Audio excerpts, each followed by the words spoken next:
revenu sur la disposition qui prévoit que la mère peut demander des subsides à l'ensemble des acteurs qu'elle soupçonne d'être le père.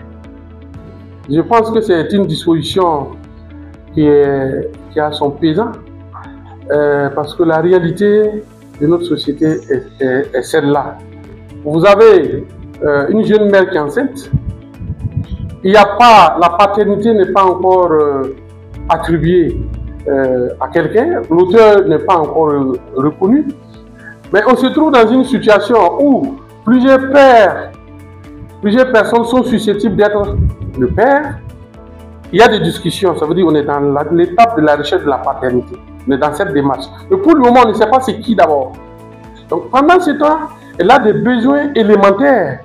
Vous voyez, quelquefois, vous allez dans les palais de justice, vous allez voir les couloirs qui sont pleins, les femmes avec des bébés en main qui pleurent partout, parce qu'il n'y a personne qui veut assumer la responsabilité. Et dans cette étape, pour aller vers la recherche de la paternité, comme vous le savez, ça suppose beaucoup d'examens, quelquefois à l'extérieur, et pendant tout ce temps, le juge va décider, en fonction des circonstances de fait, que la mère va bénéficier de subsides de tel ou tel autre.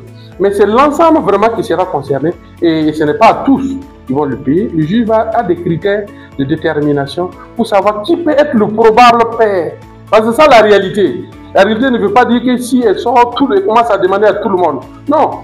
La mère ou la future mère peut dire dans le lot, voilà, il y a jusqu'à 5 personnes qu'elle pourrait soupçonner. Toutes ces personnes se présentent devant le juge.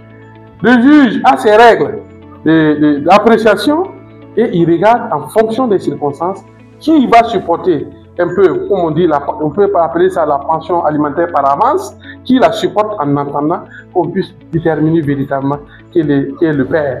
Parce que cette situation intermédiaire, s'il n'y a pas de solution intermédiaire, ça crée des conditions pas possibles.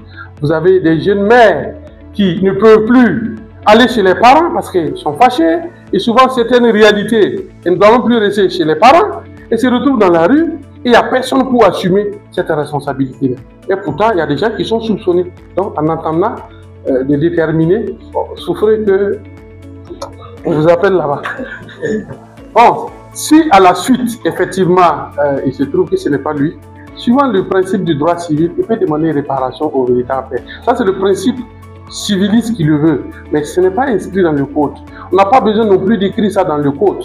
Si vous estimez que vous avez subi un préjudice, bon, les règles du code civil vous permettent déjà de demander indemnisation.